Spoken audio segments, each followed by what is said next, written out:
ಹೌದಾ ಈಗ ಒಂದ್ಸರಿ ಫೋನ್ ಮಾಡೋಕ್ಕಾಯ್ತು, ನಿನ್ನೇನು ಸಿಕ್ಕಿದ್ದಿಲ್ಲ, ಅಪ್ಪಂಗೆ ಹುಷಾರಿಲ್ಲ ಅಂತ ಮಾಡಿ ದಿನ ಮಾಡ್ತೀರಲ್ಲ, ಇವತ್ತು ಮಾಡಿಲ್ವಾ ಇನ್ನು? ಮಾಡ್ಬೇಕಲ್ಲ, ಮಾಡತ್ತೆ ಈಗ ನೋಡೋಣ. ಟ್ರೈ ಮಾಡಿ. ಆಯ್ ಮೋಸ್ಟ್ಲಿ ಅಪ್ಪನ ಹತ್ರ ಮಾತಾಡ್ತಾ ಇದ್ದು. ತಡಿ ಅಪ್ಪಂಗೆ ಫೋನ್ ಮಾಡೋಣ.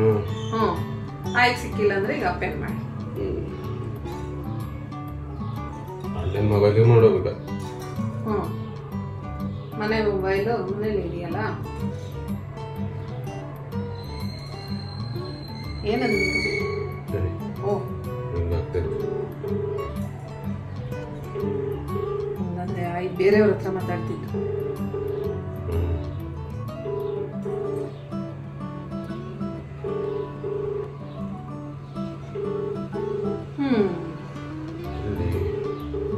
ಡಾಕ್ಟರ್ ಬಂದಿದ್ದಾರೆ ಅನ್ಸುತ್ತೆ, ಅದಕ್ಕೆ ಇರ್ತಾ ಇಲ್ಲ.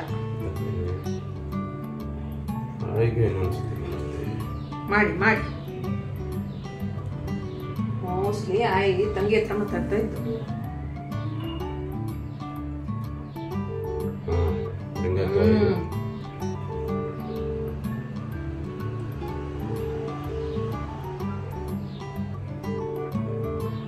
ನಮ್ಮನೆ ಸಾಹೇಬ್ರು ಫೋನ್ ಇಟ್ಬಿಟ್ಟು ಎಲ್ಲೋದು. ಅಯ್ಯೇ ಎಂತ ಮಾಡ್ತಿದ್ದೆ? ಮನತ್ನಾಥ್ ಆಗ ಫೋನ್ ಮಾಡ್ತಿದ್ದಿ, ಬಿಸಿ ಬಂತು.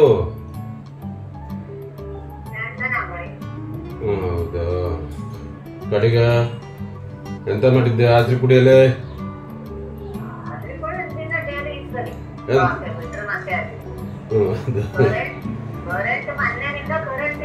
ಹೌದಾ?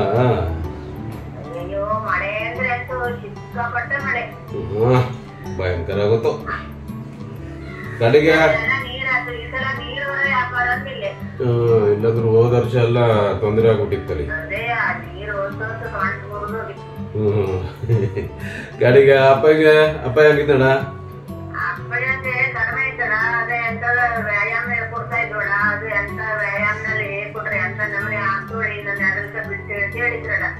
ಹೌದಾ?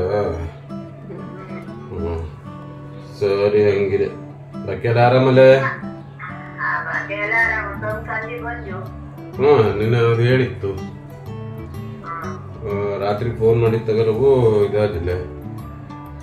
ಹಿಂಗೆ ಬಾಕಿಯೆಲ್ಲ ಆರಾಮಲ್ಲಿ? ಅಪ್ಪಂಗೆ ಫೋನ್ ಮಾಡಿ ಕೇಳ್ತಿ ಆರಾಮಿದ್ದೆ ಹೇಳಿ. ಅಂಚು ಒಂದ್ಸರಿ ಮಾತಾಡ್ಬಿಡೆ ಅಂತ. ಆರಾಮಾಯಿ? ಹ್ಞೂ ಆಯ್ ಆರಾಮು.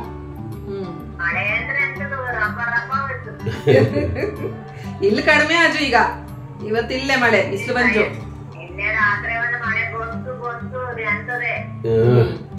ಅತ್ಲಾವರಿಗೆ ಕಳಿಸ್ಬಿಟ್ಟಿದಿ, ಇಲ್ಲಿಲ್ಲ ಈಗ.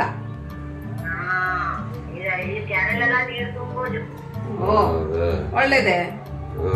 ಸರಿ, ಹಂಗಿರ ಅಪ್ಪಂಗೆ ಒಂದ್ಸರಿ ಫೋನ್ ಮಾಡ್ತಿ. ಅವ್ ಫೋನ್ ಮಾಡಿದ್ದಿ, ಎತ್ತಿದ್ನಿಲ್ಲ, ಈಗ ಟೂಯ್ ಟೂಯ್ ಕೇಳ್ತದ್ದು. ಸರಿ ಆಯ್ತು. ಸರಿ. ಮಳೆ ಬಂದಿದೆ, ನೀರ್ ತುಂಬಿದೆ ಅಂತ ಖುಷಿ.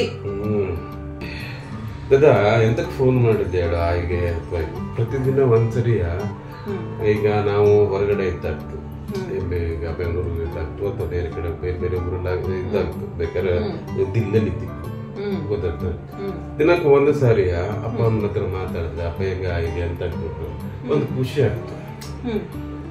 ಇಷ್ಟೇ, ಅವಕ್ಕೆ ಸಣ್ಣ ಖುಷಿ. ನಾವು ಹೋಗಿ ಅವಕ್ಕೇನು ದುಡ್ಡು ಕೊಟ್ಬಿಟ್ಟು ಅವ್ರದ್ದು ಇದು ಅಂತಲ್ಲ. ಅಯ್ಯ ಆತ್ರೆ ಕುಡಿದೆ, ಅಪ್ಪ ಹೇಗಿದೆ, ಅಪ್ಪ ಹೆಂಗಿದ್ದೆ, ಆರಾಮಿದ್ದೆ, ಆರಾಮಿದ್ದ, ಯಾವ್ದು ಇಷ್ಟು ಕೇಳಿದ್ರೆ ಇದು ಏನಕ್ಕೆ ಪ್ರತಿಯೊಬ್ಬರದನ್ನ ಕೇಳಲೇಬೇಕು. ನಾವು ಚಿಕ್ಕವರಿದ್ದಾಗ ಅಪ್ಪ ಎಂತ ಮಾಡ್ತಾ ಹೆಗಲ ಮೇಲೆ ಓದ್ಕೊಂಡು ಇಡೀ ಜಗತ್ತನ್ನು ತೋರಿಸ್ತಾ, ಮಂಜುನಿಗೆ ಕರ್ಕೊಂಡು ಹೋಗ್ತಾ, ಯಕ್ಷಗಾನ ಕರ್ಕೊಂಡು ಹೋಗ್ತಾ, ಸಿರಿಸಿ ಈ ಮಾರಿಕಂಬ ಜಾತ್ರೆಗೆ ಕರ್ಕೊಂಡು ಹೋಗ್ತಾ, ಅಲ್ಲಿಗೆ ಇಲ್ಲಿಗೆ ನೆಂಟರ ಮನೆಗೆ ಎಲ್ಲ.